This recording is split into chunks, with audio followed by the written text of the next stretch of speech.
वालेकुम सलाम। वालेकुम सलाम sir. Okay, so welcome back. Um, okay, so today we are doing something new, and so where have you been last week? I didn't see you online. वसी से नहीं है वो ठुआ सही कम सा बहुत की थी तो ठुआ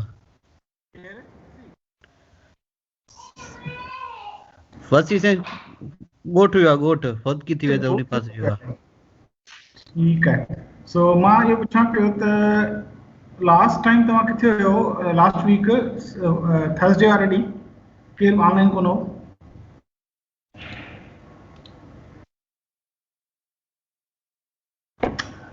Okay, anyway, you don't know the answer of this question. So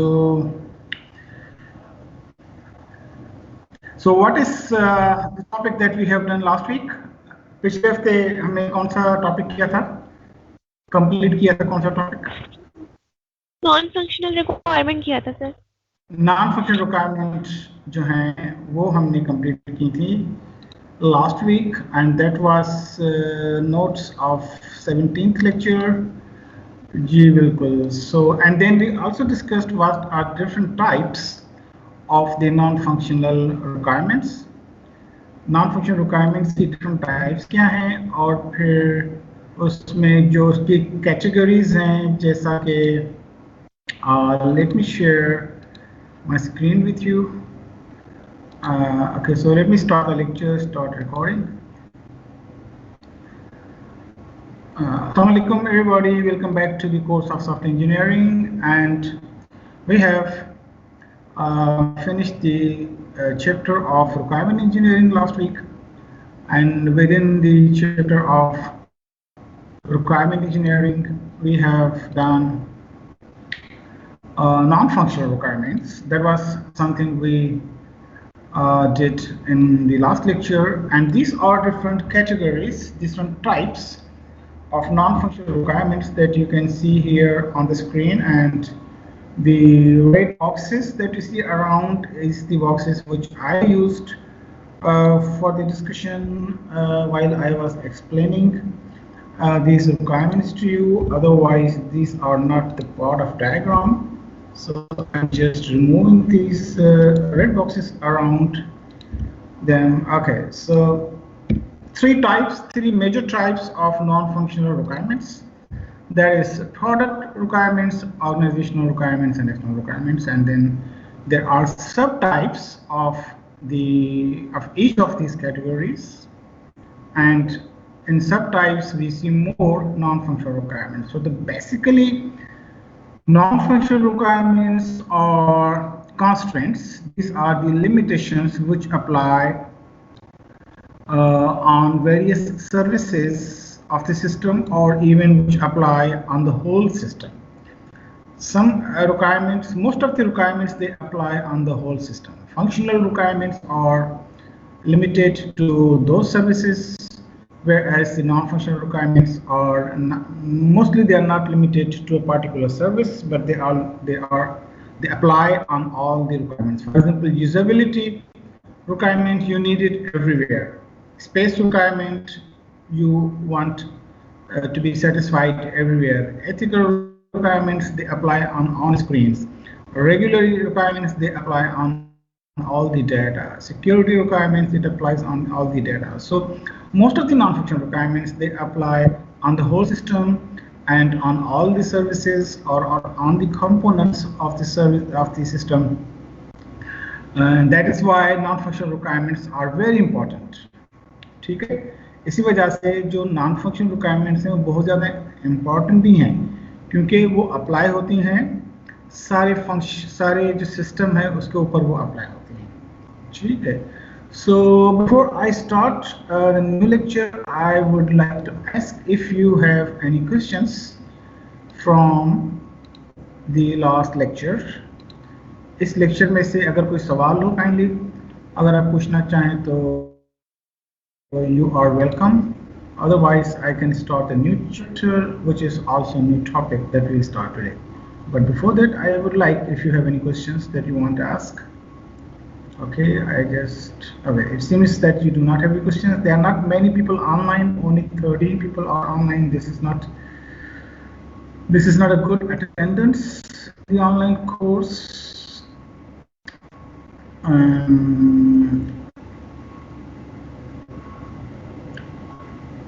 Okay. Yes, Mariam, are you there? Mariam Nadeem?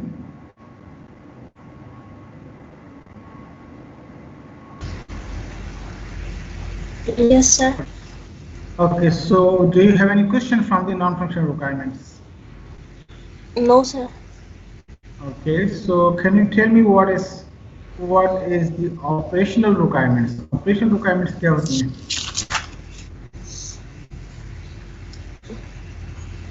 फिर ऑपरेशनल रिक्वायरमेंट में हमारे पास क्या जाता है कि हम कौन सा सिस्टम जो है वो सॉफ्टवेयर में यूज कर रहे हैं. कोई एग्जांपल आप नहीं दे सकती हैं ऑपरेशनल रिक्वायरमेंट्स की? सर ऑपरेशनल रिक्वायरमेंट यहाँ पे हम उसके अंदर लिनक्स वाला फंक्शन सिस्टम यूज कर रहे हैं या फिर विंडोज वाला सिस्टम यूज कर रहे हैं. वो तो मेरे ख्याल में एनवायरमेंटल रिक्वायरमेंट्स होती है ना. वो तो एनवायरमेंटल रिक्वायरमेंट्स होती हैं कि आप कौन सा एनवायरमेंट या किस एनवायरमेंट में आप सिस्टम को एग्जीक्यूट कर रहे हैं, तो वो जो है वो एनवायरमेंटल रिक्वायरमेंट्स हैं. ऑपरेशनल रिक्वायरमेंट्स किस तरह की होती हैं? करम अली, कैन यू से something about it?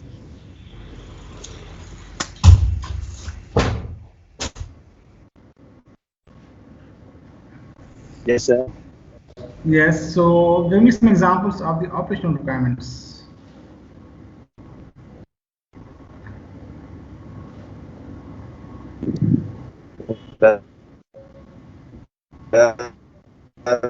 Network.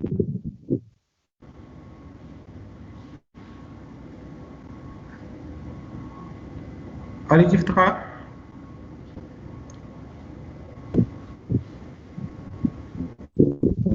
Yes, sir. Give me some examples of the operational requirements. Operational requirements को example आप मुझे दें. सॉरी सर, वो हम आपकी लास्ट क्लास अटेंड नहीं कर पाए थे, इस वजह से हमने स्टडी नहीं की अभी. ओके, लेकिन कोर्स मटेरियल तो रखा हुआ था, मेरा बुक भी पड़ी हुई है. तो अगर आपने क्लास अटेंड नहीं की तो आपने लेक्चर स्लाइड्स देखनी थी, आपने बुक में से पढ़ना था. उसमें क्या मसला Yes, है? sir. नो सर, वो मिड्स भी थे ना sir.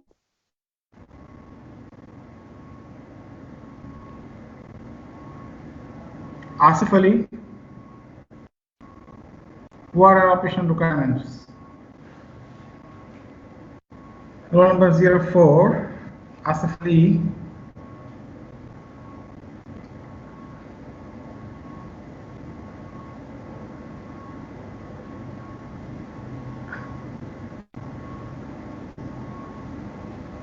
Divraj.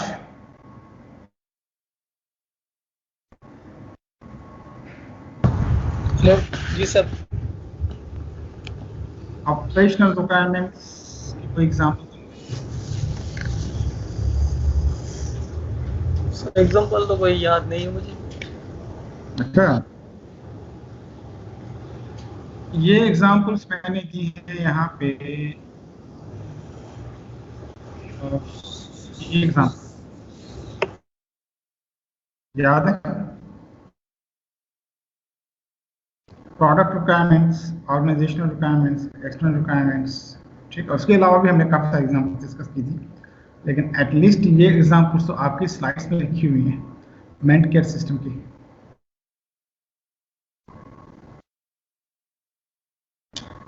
Nimra and Anam and Saif, ये 3-4 बंदों के अलावा तो कोई भी कम्युनिकेशन नहीं करता.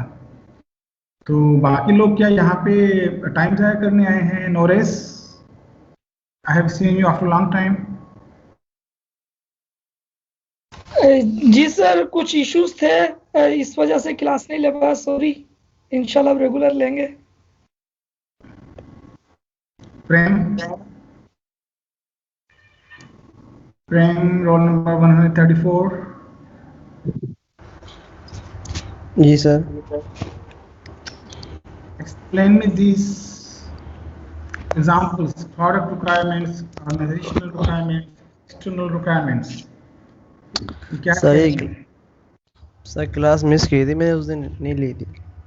अच्छा, तो मैं ऐसा करता हूँ कि आप लोगों को सबको चंद बच्चों को छोड़ के मैं आप सब लोगों की अटेंडेंस जो है ना इस कोर्स में 0 कर दूंगा. ठीक है, जो लोग ज़ाहिर है नहीं आ रहे, ना तो विक्रम कर रहे हैं, ना क्लास में पार्टिसिपेट कर रहे हैं, ना मैं अटेंडेंस देखता हूँ, क्योंकि यहाँ पे 15 लोग बैठे हुए हैं. ठीक है, उनमें से 3-4 ऐसे हैं मुझे कोई इसमें ऑब्जेक्शन नहीं है नाम लेने में भी, जैसे अन्नम है, निमरा है, सैफ है, अली नवाज है, 4-5 बंदे ऐसे हैं जो कि उंगलियों पे गिनने जैसे हैं, निसार है. तो ये 4-5 लोग ऐसे हैं जो कि इंटरेक्ट भी करते हैं, कोई चीज़ पूछता हूँ तो बोलते भी हैं. बाकी तो मेरे ख्याल में साइन इन होकर सो जाते हैं या क्या करते हैं.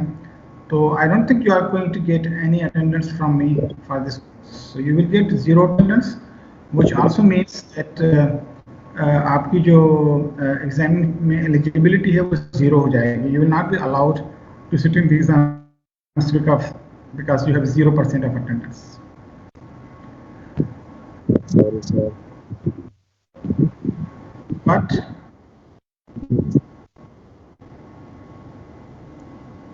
Umair Naveed, are you still there?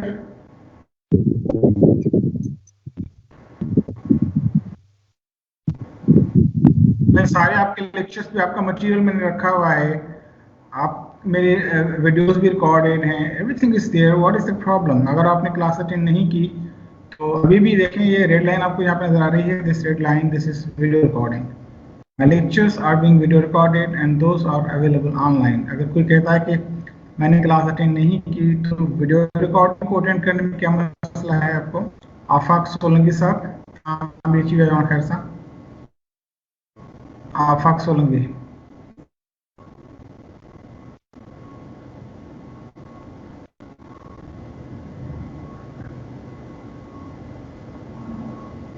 No sounds, nobody can speak.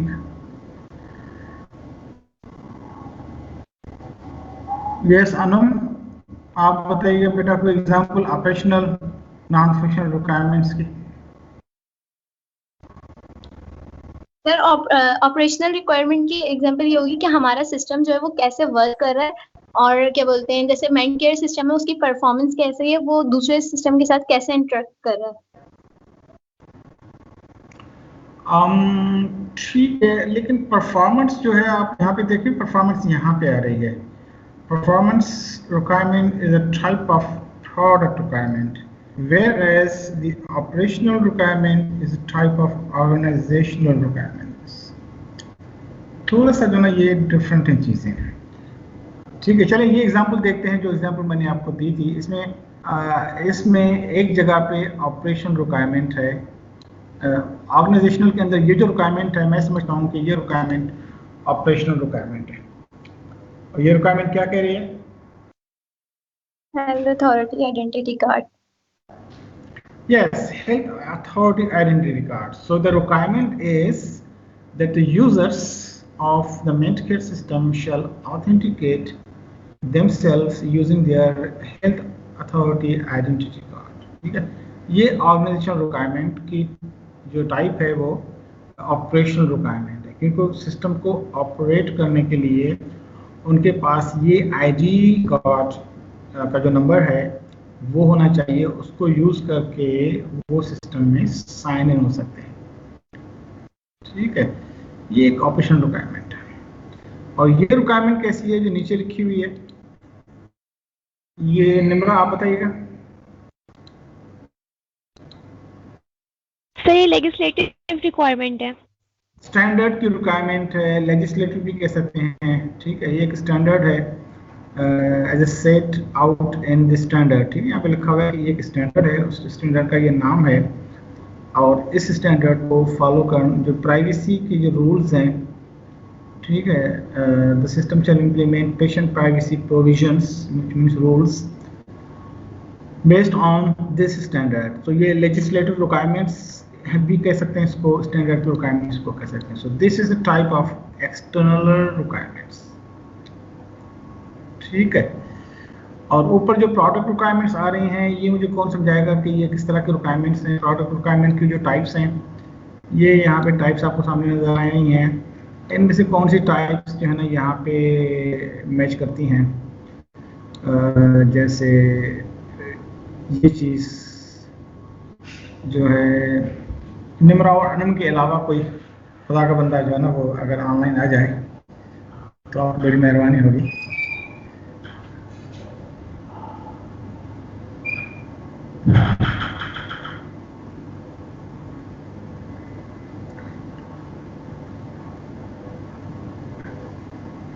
आपके पास क्या स्पेशल है कि आप इतना इंटरेक्ट करती हैं निम्रा, अनम और बाकी लोग सोए हुए हैं, तो आप थोड़ा सा अपने कोलीग्स को हेल्प करें ना कि आप क्या खाती हैं, जो है ना किस चीज़ों को मैनेज करती हैं। सर सुबह सुबह कुछ भी नहीं खाते हैं। Maybe you are eating something special which others cannot, and they are just sleeping and they do not answer when I'm asking something. So maybe आप उनको वो कहते हैं ना, जो कोई इनको गुर बताएं या कोई इनको क्लू दें या कोई इनको हिंट दें कि किस तरह जो मेरी क्लासेस में इंटरेक्टिव होना चाहिए, किस तरह पार्टिसिपेट करना चाहिए, किस तरह चीज़ों को लेना चाहिए। So maybe I will take a lecture from you for the other sleeping partners. यहाँ से लेके बाकी यहाँ तक तो ये स्लीपिंग है, बाकी जो अवेलेबल नहीं है उनको मैं डेड कहूँगा। स्लीपिंग एंड डेड पीपल जो हैं उनके लिए मैं सोच रहा हूँ कि आप एक लेक्चर दें हमें और बताएं कि how do you manage all this things. कि आप माशाल्लाह बड़ा अच्छा रिस्पॉन्स करती हैं, पढ़ के भी आती हैं, सवाल भी करती हैं। I am very happy and you are model students.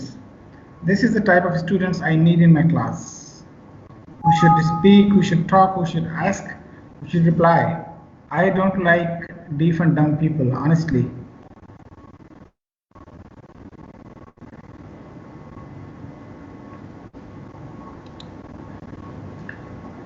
God help me. Today we are starting a new topic, and this topic is about the architecture of the software, architectural design of the software systems. But I'm sure that through our lot of discussions, now you know a little bit about the architecture. Architecture का जब आप नाम सुनते हैं तो आपके जहन में क्या आता है? What is an architecture? जब हम किसी भी चीज़ के आर्किटेक्चर की बात करते हैं तो हम दरअसल क्या कह रहे होते हैं? Yes, Saif, you are among those who are living. Sir मुझे क्वेश्चन हो पोया पर नेटवर्क जे करे डिस्कनेक्ट थी वई कॉल। जी जी। पुछणो हो सवाल सर, अगर असां जो जी ऑपरेशनल सर्विसेज अचन थियूं रिक्वायरमेंट्स, उन में असां जो अचे तो कीअं सॉफ्टवेयर के सिस्टम के असां यूज़ करे सघूं था। अगर उन में ये कॉन्स्टेंट सप्लाई थियल हुजनि त एडमिन जे लाइ कुछ सर्विसेज हुजनि अवेलेबल, त ही अगर एडमिन जेको आहे उहो ही सर्विसेज के यूज़ करे सघे थो, पर जेको यूज़र आहे ॿियो उहो हिन खे यूज़ नथो करे सघे। त सर ये भी ऑपरेशनल रिक्वायरमेंट्स में अची वेंदियूं।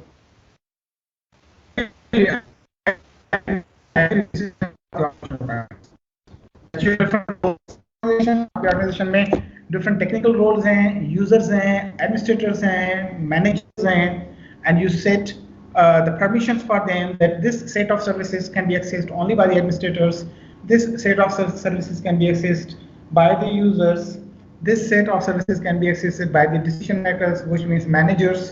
तो different roles के लिए different permissions को define करना, this is an example, a very good example of the operational requirements. Sometimes क्या होता है कि non-functional requirements में, it's a very interesting topic, non functional requirements में चीज़ें ओवरलैप करती हैं। जैसे अभी जो आपने एग्जांपल दी कि जो डिफरेंट रोल्स हैं, जैसे यूज़र एडमिनिस्ट्रेटर है, यूज़र है, मैनेजर है, ठीक है, तो ये एक ऑपरेशन रिक्वायरमेंट है कि हम उनको कौन कौन सी सर्विसेज अलाउ करते हैं, ये एक ऑपरेशन रिक्वायरमेंट है।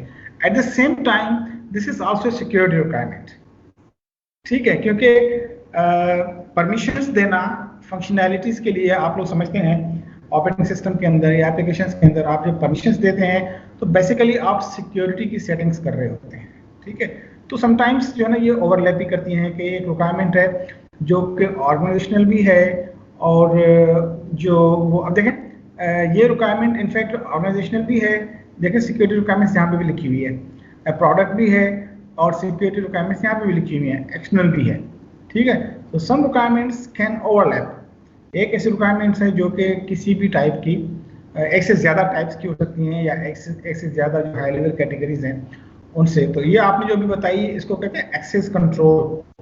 आपने सुना होगा शायद ये नाम, एक्सेस कंट्रोल कहते हैं इसको, एक्सेस कंट्रोल, ठीक है। एक्सेस कंट्रोल लिस्ट बनती है ऑपरेटिंग सिस्टम के अंदर। ऑपरेटिंग सिस्टम का कोर्स आपने पढ़ा है? ऑपरेटिंग सिस्टम का कोर्स पढ़ा है आपने? No sir.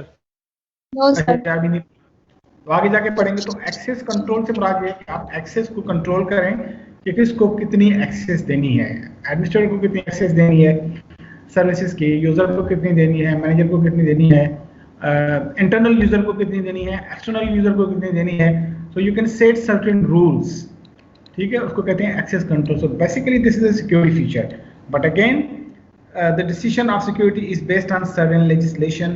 तो यहाँ पे हो सकती है और टेक्निकल सिक्योरिटी, इनक्रिप्शन है, सिग्नेचर है, जो भी सर्टिफिकेट्स हैं, डिजिटल सर्टिफिकेट्स हैं, तो वो फिर इम्प्लीमेंटेशन उसकी फिर जो ना प्रोडक्ट रिक्वायरमेंट के लेवल पे हो जाएगी। तो सच requirements can belong to more than one category of non-functional requirements, but yes it's also an operational requirements, ठीक है। तो आर्किटेक्चर डिजाइन पे मैं वापस आ रहा हूँ। तो आर्किटेक्चर डिजाइन जब हम बात करते हैं तो क्या जहन में आता है आपके कि आर्किटेक्चर किस चीज को कहते हैं हम? It's not a new word, architecture का वर्ड आपने सुना होगा। यस अरीश आप बताइएगा बेटा। सर आर्किटेक्चर हम उसे कहते हैं जिसमें हम आर्ट या प्रैक्टिस कर सकें किसी डिजाइन की, किसी चीज को बनाने के लिए।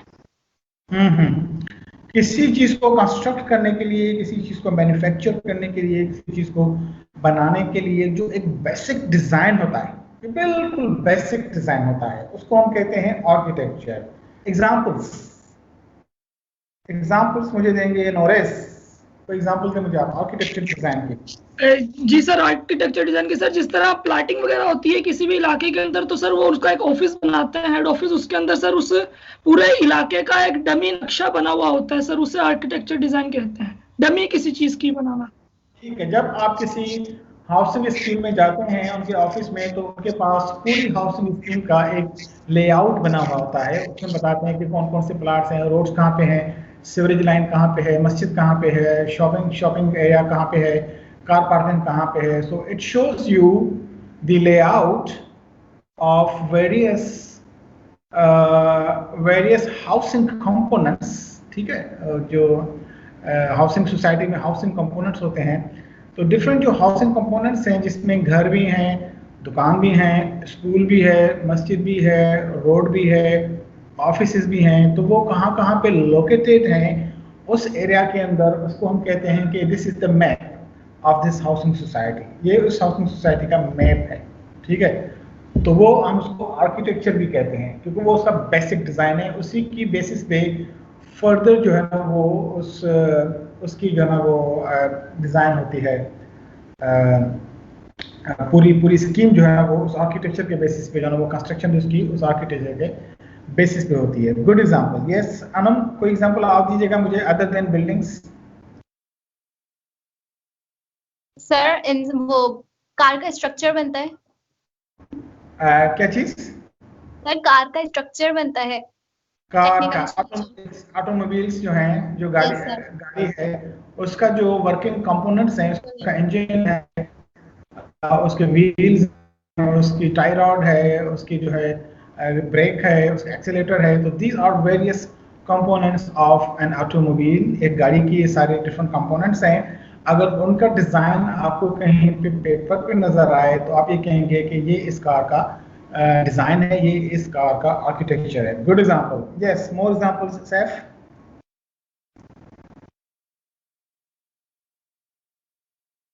सर सॉफ्टवेयर सिस्टम में अगर देखा जाए तो एक डायग्राम हम बनाकर किसी भी सॉफ्टवेयर सिस्टम का आर्किटेक्चर बनाते हैं कि ये सिस्टम हाँ। हमारा किस तरह से वर्क करेगा और इसमें कौन कौन सी सर्विसेज होंगी, तो हम उसका डायग्राम बनाते हैं। जिस तरह बिल्डिंग्स के अंदर मैप्स बनाते हैं जी। जैसे हमने इंजीनियरिंग में भी पढ़ा था, यहाँ जो मॉडल्स पढ़ते आ रहे थे तो उसमें बने हुए थे कुछ प्रोसेस की जो थे राउंड टाइप की, मतलब हमने सर्किल बनाया हुआ था और उसमें से जो आउटपुट आ रहा था हमने उसको लिखा हुआ था कि रेक्टेंगल में ये आउटपुट आ रहा है, ये इनपुट आ रहा है और ये प्रोसेस हो रहा है। तो इस तरह से हम एक डायग्राम बनाते हैं जिससे हमें पता चलता है कि ये सॉफ्टवेयर सिस्टम करेगा क्या।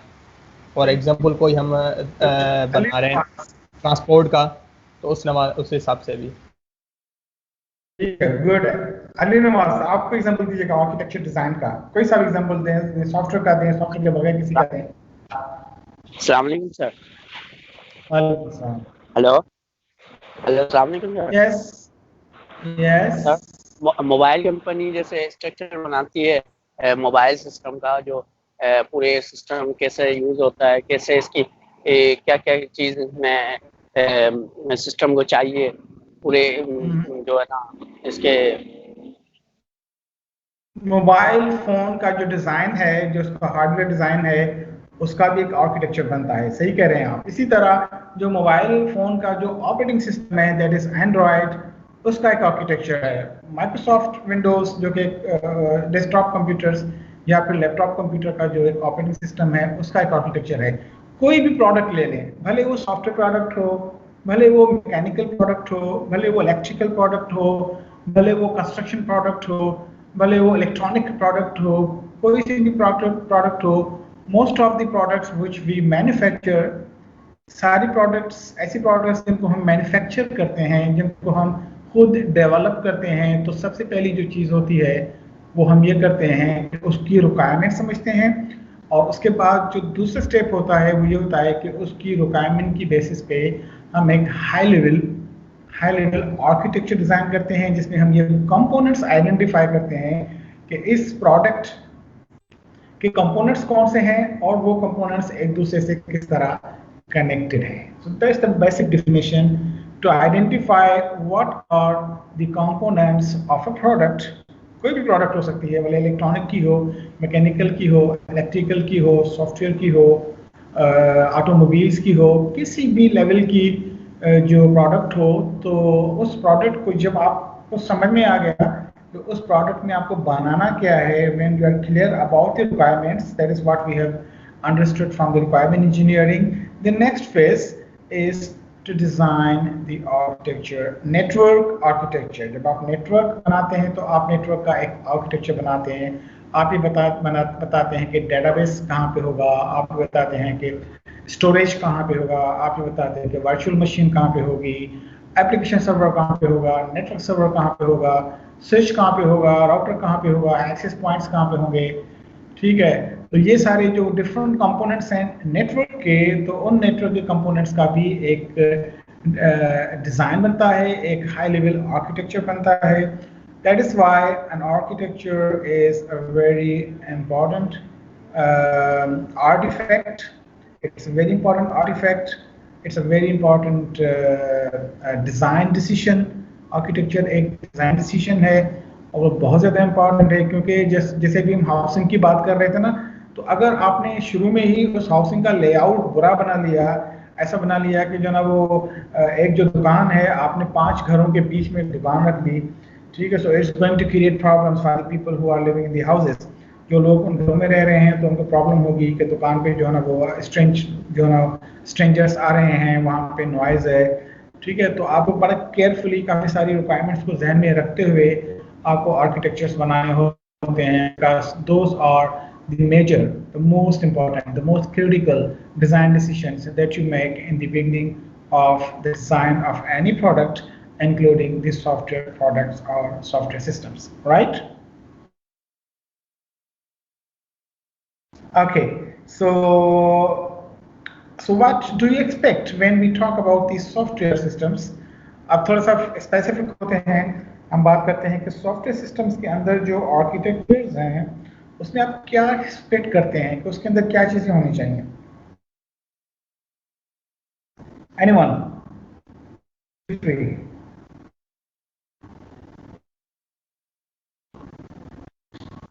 Okay.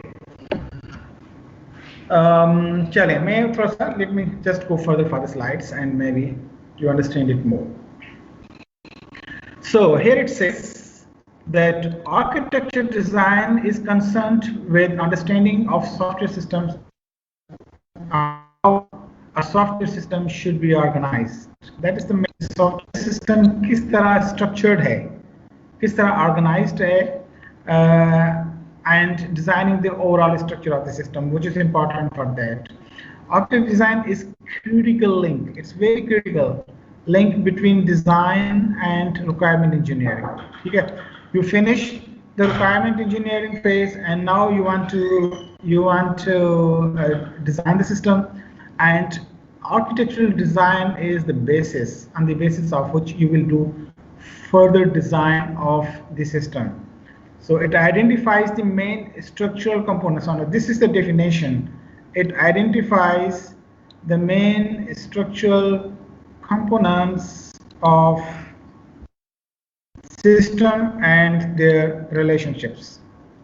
ये इसकी definition है architecture design की, कि architecture design में हम identify करते हैं identify the main structural components. Structural components से मुराद ये है कि जिस component से आपका software बनता है in a system, and the relationship and how those components are related with each other.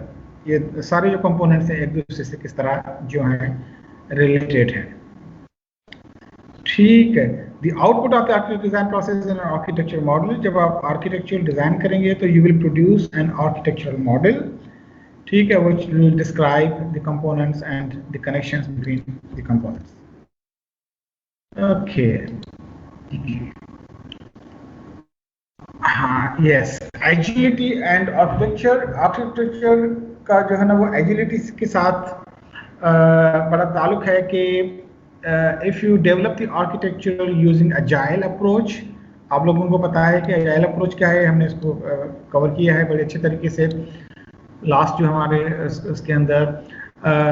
तो if you develop using the agile approach, then it will be more applicable. It will be a good decision when you will apply agile process for development or for design of the architecture. Refactoring जो है of the system architecture is usually expensive. Architecture जब आप design करते हैं तो you should be very much concerned क्योंकि refactoring जब आप करेंगे आर्किटेक्चर की तो it's going to change everything. So it's very dangerous to refactor the architecture. अब आपको मेरे ख्याल में पता होगा कि refactoring क्या है. ठीक है, we have done it already. Yes, Ali Nawaz, your hand is raised since long.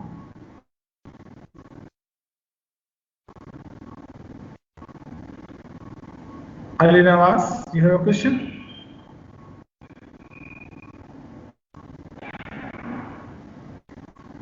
You must be sleeping, Ali Nawaz, but we are not sleeping. Yes, Jivraj, you have a question? Sir, component बता है, component के थोड़ी detail पता है. हाँ, आगे examples आती हैं तो मैं आपको कंपोनेंट्स बताता हूँ. आगे जाके एग्जाम्पल्स आते हैं. तो अभी यहाँ पे मैं ये पूछना चाह रहा हूँ कि आपको अजाइल प्रोसेस का पता है जो हम क्या है. So which means you will involve various stakeholders in the design of the process, and because when you involve in the design process, you will make a right decision. जब आप agile approach use करेंगे architecture को design करने के लिए भी तो क्या होगा कि आप जो आर्किटेक्चर डिजाइन करेंगे, जिस तरह आप एक घर का जो ना एक आप लेआउट बना रहे हैं, डिजाइन बना रहे हैं, तो अगर आपने घर के सारे जो आपके मेंबर्स हैं, जो भी फैमिली मेंबर्स हैं, उनको आप इन्वॉल्व करें और फिर डिसाइड करें कि भी कौन सी चीज़ कहाँ पे होनी चाहिए घर के अंदर, तो that will be right decision. क्योंकि कल को घर में उन्होंने बैठना है, सारे फैमिली मेम्बर्स ने घर को यूज़ करना है, तो everybody will be happy when you design with the consultation of all the members. ठीक है, सो अजाइल अप्रोच यही है कि you involve the stakeholders and you think of the thing and you develop incrementally and all this things. And refactoring से मुराद क्या है कि आप एक चीज को डिजाइन करें और फिर उसको बेहतर बनाने के, जब उसकी फंक्शनैलिटी रिक्वायरमेंट पूरी हो जाए तो उसको बेहतर बनाने के लिए, उसकी एफिशिएंसी को इम्प्रूव करने के लिए, उसकी मेंटेनेबिलिटी को इम्प्रूव करने के लिए, उसकी रीडेबिलिटी को इम्प्रूव करने के लिए आप उसको रिफैक्टर करें, आप उसको और थोड़ा सा बेहतर करें ताकि वो सिस्टम ज़्यादा बेहतर परफॉर्म करे, ज़्यादा बेहतर यूजेबल हो, ज़्यादा बेहतर रीडेबल हो, ज़्यादा बेहतर मेंटेनेबल हो. But this is right, but this is not right for the architecture. अगर आपने एक सिस्टम का आर्किटेक्चर बना लिया और फिर आपने आगे जाके डेवलपमेंट की और वहाँ पे जाके अगर आप आर्किटेक्चर को चेंज करना चाह रहे हैं तो this is very dangerous. That is why it says that refactoring is very expensive. क्योंकि जब आपने घर का लेआउट बना लिया, आपने जो वो कॉलम्स वहाँ पे लगा दिए, स्ट्रक्चर बना वहाँ पे लगा दिया, जो बिल्डिंग के कॉलम्स होते हैं आप समझते हैं, और उसके बीम्स लगा दिए, तो अब अगर आप कोई चेंज करना चाहते हैं तो you can not do it, it's expensive. फिर आपको बहुत बड़ा नुकसान जो ना उठाना पड़ेगा, आपको सिरे से जो ना उसकी फाउंडेशन निकालनी पड़ेगी, आपको वो कॉलम्स वहाँ से उखाड़ना पड़ेंगे, वो बीम्स वहाँ से निकालने पड़ेंगे, आपकी पूरी बिल्डिंग डिस्टेबलाइज हो जाएगी. ठीक है, तो आर्किटेक्चर की जो रिफैक्टरिंग है वो नहीं करनी चाहिए. That is what is recommended. ठीक है, इसलिए आर्किटेक्चर डिज़ाइन में बहुत जो डिसीजंस है वो बहुत इंपॉर्टेंट होते हैं, और one should be very careful and one should be very much clear about designing the architecture of any product, including the architecture of the software systems. ठीक है, एग्जाम्पल्स. अब आते हैं एग्जाम्पल्स के ऊपर. ठीक है, ये एक एग्जाम्पल है, आपको सामने नजर आ रही है, मैं इसको फुल स्क्रीन कर रहा हूँ, आप इसको देखें 5 मिनट के लिए, आप इसको देखें. ये आर्किटेक्चर है किसी सॉफ्टवेयर प्लेटफॉर्म का.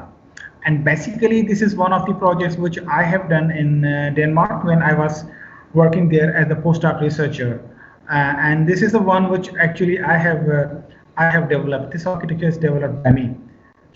So this is one of my research contributions in the European project. So I'm giving you 5 minutes to go through this design, this architecture, and tell me what you understand. I give you 5 minutes for that.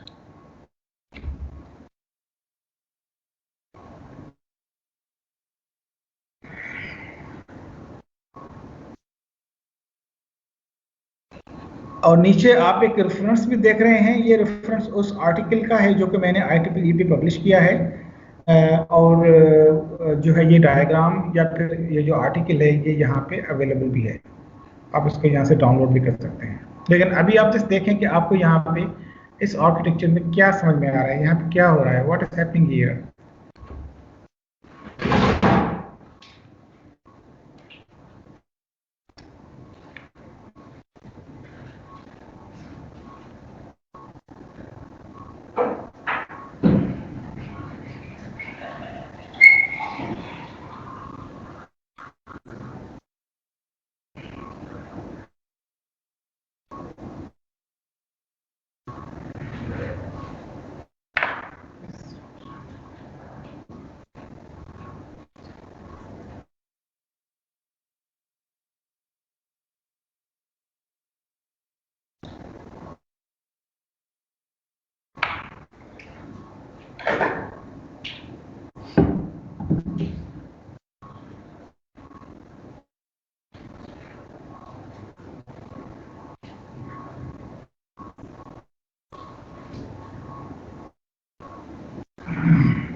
Now, point guys.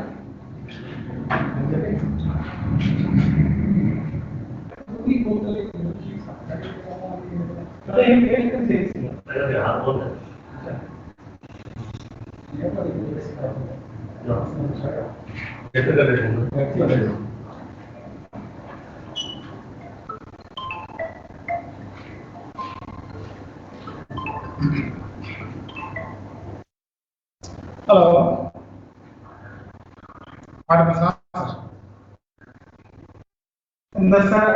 Sir मुझे बड़े order निकले कभी चीजें तो नहीं करता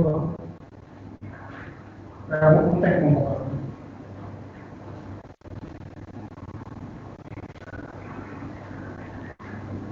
हाँ मतलब ऑर्डर निकले में आपको अनाउंस करेंगे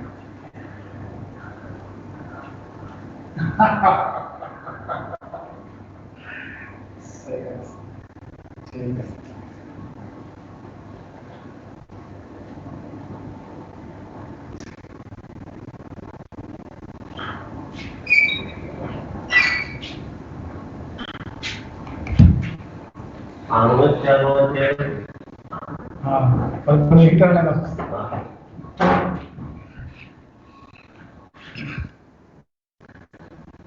Okay, so I'm back after 5 minutes and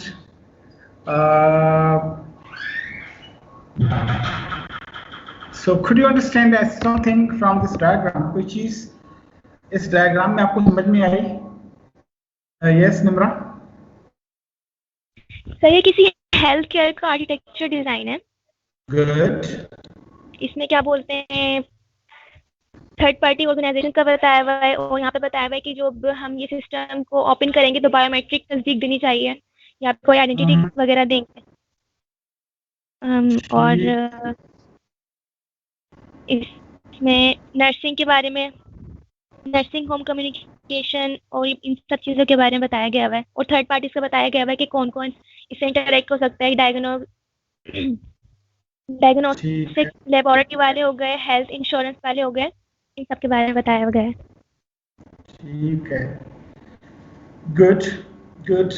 तो बेसिकली आपसे मैं एग्री करता हूँ कि ये एक हेल्थ केयर सिस्टम है, बल्कि मैं इसको कहूँगा प्लेटफॉर्म है. ठीक है, मोर देन अ सिस्टम, एक प्लेटफॉर्म है. उस प्लेटफॉर्म का आर्किटेक्चर है ये. ठीक है, और उस प्लेटफॉर्म का जो नाम है वो यहाँ पे आपको शायद नज़र नहीं आ रहा, लेकिन जब आप ये ओपन करेंगे इसमें आपको नज़र आएगा. इसका नाम है केयर स्टोर. ठीक है, जो कि हमारे प्रोजेक्ट का नाम भी था. तो within this platform there are many systems.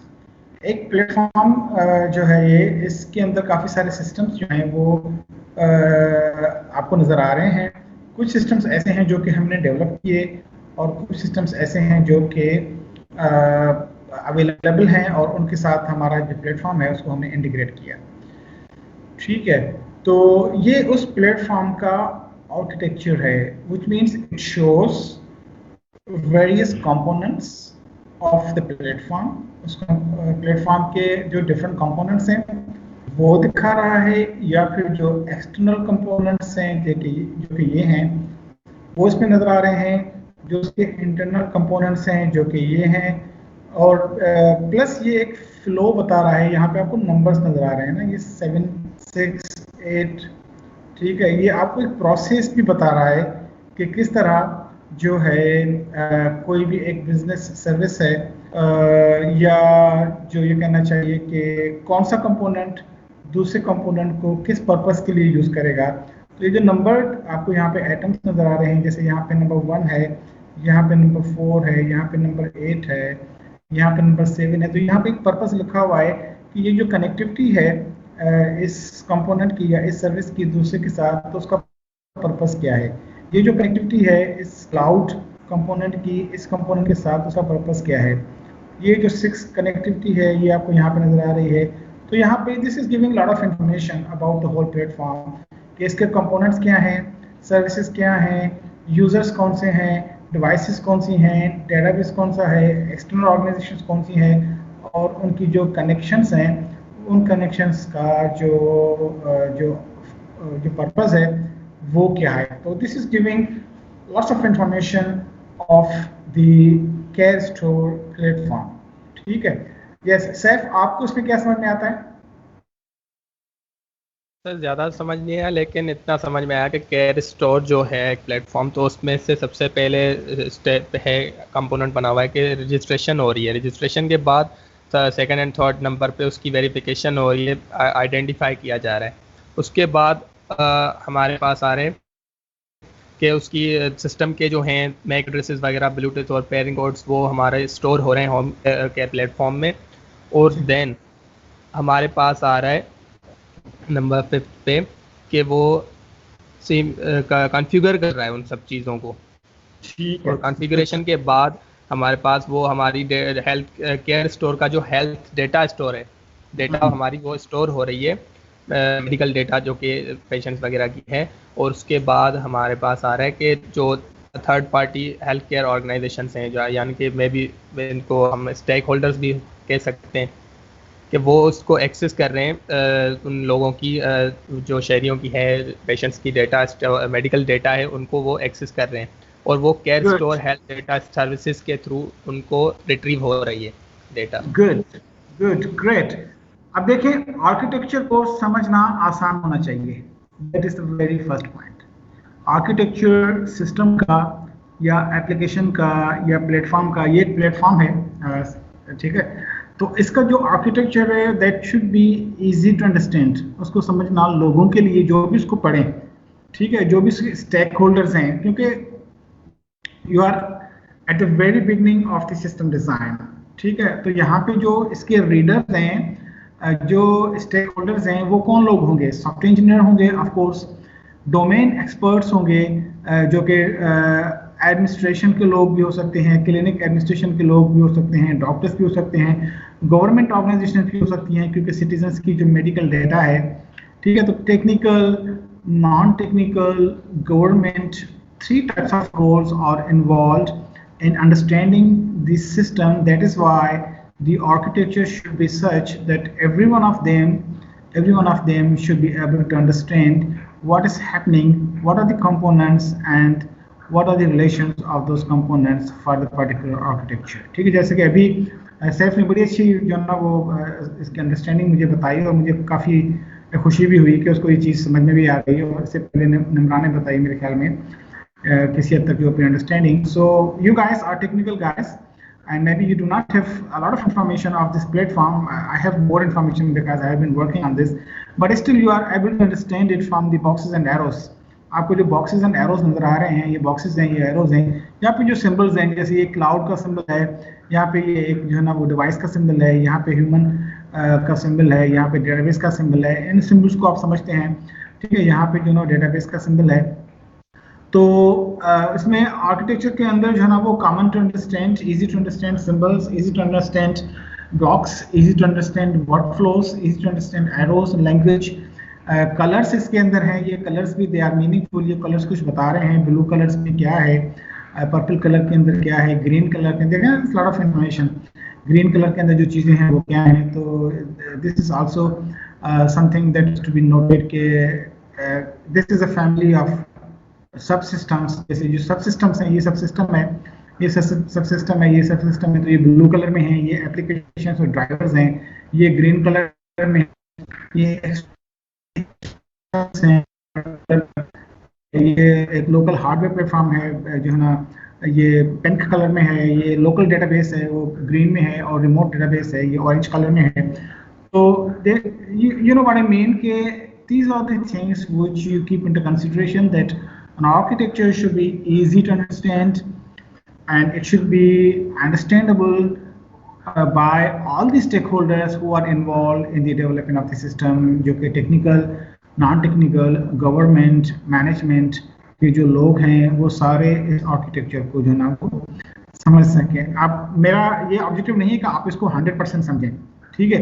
लेकिन एटलीस्ट अगर मैं आपके सामने ये देखूं तो आप इसको समझ सकें कि इसके अंदर क्या हो रहा है। आपको नहीं पता कि इसके बैकग्राउंड में क्या चीज़ें हैं, एटलीस्ट इसको अगर आप पढ़ेंगे, हर कंपोनेंट को अगर आप पढ़ेंगे, तो आप you will be able to understand कि भाई यहाँ पे अगर आप टेक्निकल यूज़र हैं तो आपका पर्सपेक्टिव डिफरेंट होगा, जो डोमेन का यूज़र है उसका पर्सपेक्टिव डिफरेंट होगा, पर्सपेक्टिव डिफरेंट होंगे, लेकिन जो अंडरस्टैंडिंग है वो एटलीस्ट सबकी जो ना किसी लेवल पे डेवलप हो जाएगी when you are designing an architecture. And this architecture is a high level architecture. So when I say high level architecture, it means that we show the high level components of the system. ये पूरा system है, उसके हम high level components यहाँ पे जो है ना वो शो कर रहे हैं. एंड दिस आल्सो मीन्स कि उसके अंदर जो हमें कंपोनेंट्स नज़र आ रहे हैं, जैसे ये एक कंपोनेंट है for example care store, app store, या फिर ये एक कंपोनेंट है होम केयर प्लेटफॉर्म, या ये एक कंपोनेंट है जो कि बेसिकली एक ऐप है, होम ऑटोमेशन ऐप है, या फिर national electronic health record EHR system है. इन सारे जो हैं ये सिस्टम्स हैं, बेसिकली सिस्टम्स हैं, इसके लिए कंपोनेंट्स हैं. फर्दर डिटेल में इनके आर्किटेक्चर भी अवेलेबल होंगे. ठीक है, तो ये हाई लेवल आर्किटेक्चर है. और फिर हर कंपोनेंट या हर सिस्टम जो आपको इस हाई लेवल आर्किटेक्चर में नज़र आ रहा है उसका फर्दर एक जो है वो एक आर्किटेक्चर होगा. और हो सकता है कि एक और लेवल आर्किटेक्चर की हो. तो आर्किटेक्चर की लेवल्स होती हैं, हाई लेवल से लेके आगे 4-5 लेवल्स होती हैं जिसमें फर्दर डिटेल्स ऐड होती जाती हैं.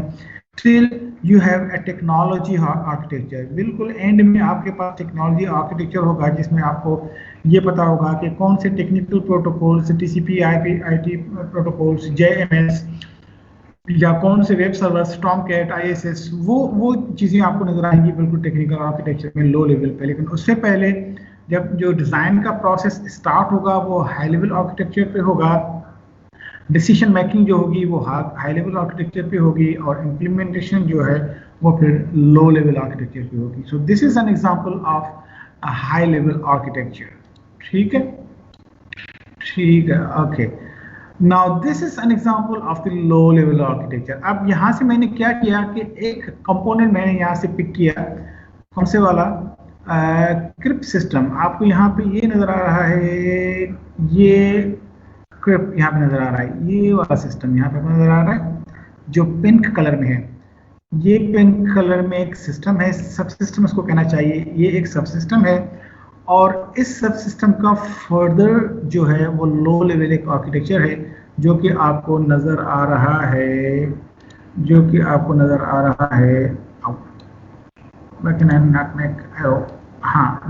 यहाँ पे नजर आ रहा है. ये आपको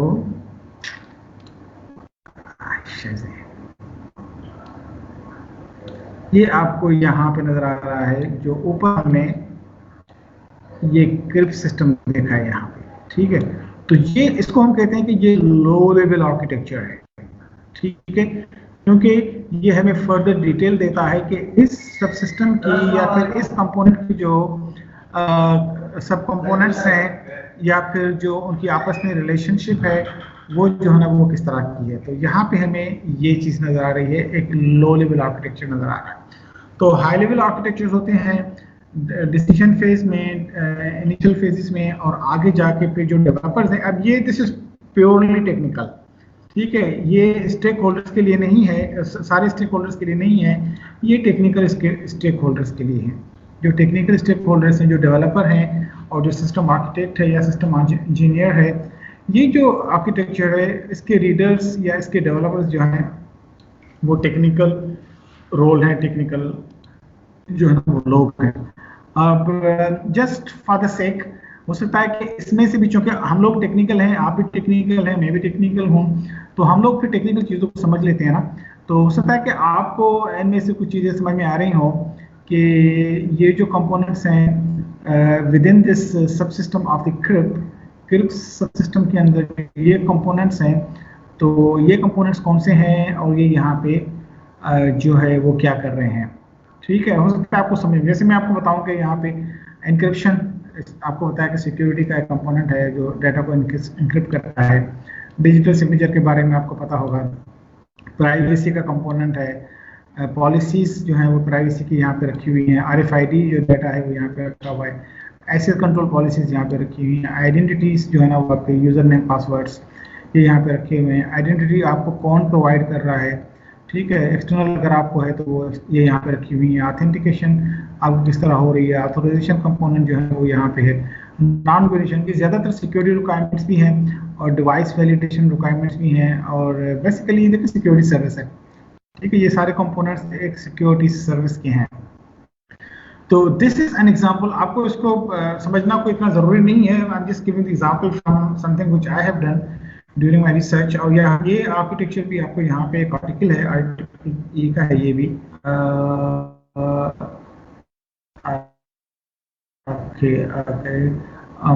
this is not the same reference, ये रेफरेंस डिफरेंट होगा, मैंने गलती से यहाँ पे शायद प्रिंट कर लिया है। मैं समझता हूँ कि ये दूसरा आर्टिकल है, ठीक है। तो anyway, अगर आप केयर स्टोर सर्च करेंगे, आप इस आर्टिकल में से आपको ये आर्टिकल भी मिल जाएगा, या मैं आपको शेयर कर दूंगा इसका रेफरेंस। कहने का मकसद ये है कि जो आर्किटेक्चरल डिज़ाइन है वो हाई लेवल से लेके लो लेवल तक आप जो है ना उसको करते हैं। इनिशियली हम जो है ना वो हाई लेवल डिज़ाइन करते हैं, और उसके बाद फिर हम आगे जाके कुछ फेजेस के बाद हम लो लेवल डिज़ाइन करेंगे। और एग्जांपल्स हैं, आप ये देखें, क्योंकि टाइम खत्म हो रहा है तो मैं आपके लिए छोड़ रहा हूँ, and I will continue tomorrow from here. एक और एग्जांपल है जो कि ऑर्डर सिस्टम, जो हम ई कॉमर्स सिस्टम या ऑर्डर सिस्टम जो होता है, not necessarily e commerce, grocery shop पे या किसी भी शॉप पे हम ऑर्डर प्लेस करते हैं, उसके कंपोनेंट्स यहाँ पे नजर आ रहे हैं। ये एक आर्किटेक्चर आपको नजर आ रहा है, पैकिंग रोबोट कंट्रोल सिस्टम का यहाँ पे आपको नजर आ रहा है, ठीक है। और ये एक implementation technology architecture, low level architecture यहाँ पे नजर आ रहा है। इसको आप देखिएगा, और इंशाल्लाह we will continue discussing on this architectures again in the tomorrow's lecture, and we have a couple of minutes so I can take your questions. Yes, Anam.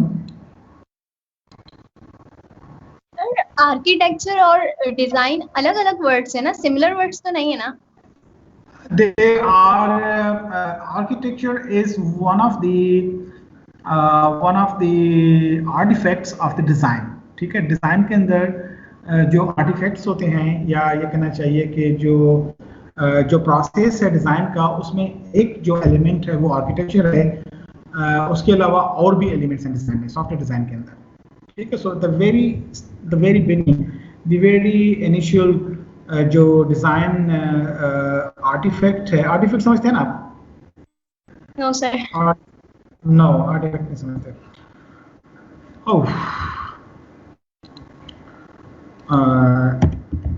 Artefact means it's the model, एक model है, या जो है एक आपका design जो है वो कंपोनेंट है, ठीक है, जो कि डिज़ाइन के प्रोसेस में जिसको आप यूज़ करते हैं, ठीक है। मुझे पता उर्दू में उसको क्या कहना चाहिए, but architecture is something that you produce out of certain process. जब आपके प्रोसेस परफॉर्म करते हैं तो उसमें कोई ना कोई चीज़ आप प्रोड्यूस करते हैं, ठीक है, तो उसको हम आर्टिफैक्ट कहते हैं। आपका कोड आपका आर्टिफैक्ट हो सकता है, आपकी रिक्वायरमेंट्स आपका आर्टिफैक्ट हो सकते हैं, आपकी जो रिक्वायरमेंट डॉक्यूमेंट है वो आर्टिफैक्ट हो सकता है, एक डायग्राम है वो आर्टिफैक्ट हो सकता है, ठीक है। So architecture is an artefact which comes out of the process of designing. जब आप डिज़ाइन करते हैं तो आर्किटेक्चर आपके सामने आता है, you discuss with the stakeholders and then you come up with a solution. That is what is known as an artifact, ठीक है। So आपके सवाल का जवाब ये है कि architecture is one of the artifact that we produce for the purpose of design, and especially this high level architecture is the very initial artifact or initial design decision that is performed by all the stakeholders involved in the design process of the system. ठीक है ना? Okay, sir. Thank you. Good. Thank you very much. And have a look on these slides which are following and we will continue discussion on these slides. And I hope you are already. And I have also given you a video which should be very interesting. It should be Teams and Class Notebook. ये video है जो कि आप अभी नहीं देखिएगा, जब हम थोड़ा सा आगे जाएं आर्किटेक्चर में at this point it can be difficult for you to grasp this video in the end. Yes, software architecture आज के लेक्चर के रेफरेंस में इसको लिखा है monolithic, layered and microservice architecture. This is very important to understand. These are different types of architecture. ये architecture के different types हैं, आगे जाके हम पढ़ेंगे, लेकिन अभी आप इसको नहीं देखिएगा। जो इस हफ्ते में जब हम 2 लेक्चर्स कर लें आर्किटेक्चर के, तो उसके बाद आप इस वीडियो को देख लीजिएगा।